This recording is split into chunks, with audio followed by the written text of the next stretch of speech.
시청자 여러분 안녕하셨습니까? 주님과 함께 5분 묵상의 시간을 갖겠습니다. 오늘은 역대하 11장 말씀을 묵상합니다. 오늘 본문 말씀은 르호보암이 하나님께 순종함으로 짧은 기간 동안이나마 축복을 누린 사실을 소개하고 있습니다. 르호보암은 두 조각으로 갈라진 이스라엘을 회복하는 전쟁을 벌이려고 병사를 확인했을 때 18만 명이었습니다. 여호와께서 스마야에게 임하여 르호보암에게 고하여 너희 형제와 싸우지 말라. 나라가 갈라진 것이 사람에게서 말미암은 것이 아니라 하나님께로부터 온 것이라는 것을 지적해 주었을 때 전쟁할 결심을 멈추었습니다. 르호보암이 여호와의 말씀에 순종하여 여로보암을 치지 않았다라는 기록입니다. 르호보암은 오직 정치적인 유리함을 위해서만 여호와를 따랐습니다.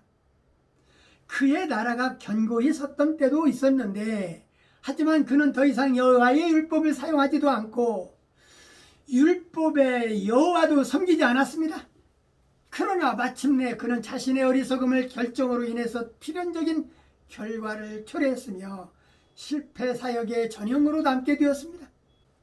르호보암이 하나님의 법도를 거역함으로 말미암아 애굽왕 시삭에 의해서 침공을 당했습니다. 스마야 선지자는 르호보암이 그의 말을 듣고 순종했을 때는 축복을 선포했던 반면에 역대하 11장 1절에서 23절 여기에서는 르호보암의 불순종에 대한 심판을 선고하러 왔습니다.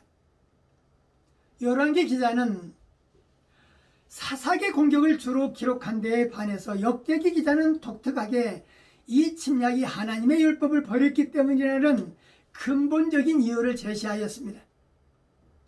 열왕기에서는 르호보암과 온 이스라엘이 하나님의 법을 버린 상황을 자세히 언급하고 있습니다.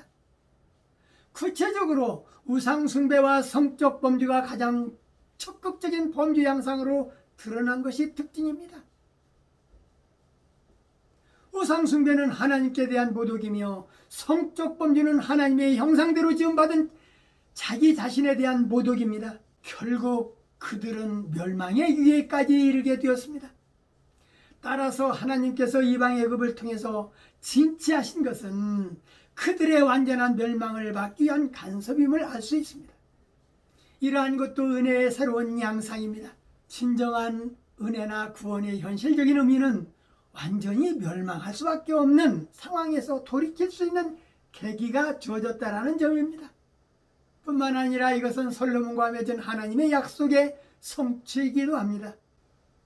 오늘 말씀을 묵상하면서 우리들의 한 번의 인생을 하나님을 전적으로 의지하며 자신의 인생을 맡겨보자는 것입니다. 믿음으로 헌신한 믿음의 사람들에게 하나님께서 역사하시는 능력을 허락하시고 사용해 주실 것입니다. 본문은 르호보암 통치 초기 곧 시삭이 침략 전에 국경선 확보를 위해 요새를 건축하였음을 알 수 있습니다. 그러나 르호보암의 통치 초기 분열 문제로 인한 남북 간의 갈등과 잦은 분쟁을 가져왔던 당시의 상황으로서는 그렇게 견고한 요새를 건축할 이유가 없었을 것입니다. 또한 구축된 요새의 위치가 처음에는 유다 동쪽에 4개, 다음에는 남서쪽에 4개, 그 다음에는 북서쪽에 3개, 그리고 헤브론이 따로 구축된 것과 북이스라엘과 국경을 접하고 있는 북쪽의 요새가 없는 것으로 보아 르호보암의 요새 구축은 그의 주기 5년에 있었던 시삭의 침임으로 인해서 겪게 될 그들의 잔악한 약탈과 예루살렘에 대한 무거운 초공 부가의 경험을 계기로 왕국을 요새화해야 한다는 필요성을 위해서 건축되었을 것으로 보입니다. 르호보암은 17년을 통치했다고 역대기 기자는 밝히고 있습니다. 한편 이스라엘의 왕이 된 여로보암은 여러 산당과 수염소 우상과 자기가 만든 송아지 우상을 위하여 스스로 제사장들을 세웠기 때문에 레위 자손들이 남유다라고 보이게 되었고, 우상은 죄라는 것을 알면서도 우상을 만든 것을 보면 백성들의 마음을 사로잡기 위한 정치적 계략이라고 생각됩니다. 르호보암은 아내 18인과 첩 60인을 취하여 아들 28명, 딸 60명을 낳았고, 압살롬의 딸 미아가를 모든 첫 첩보다도 더 사랑했습니다.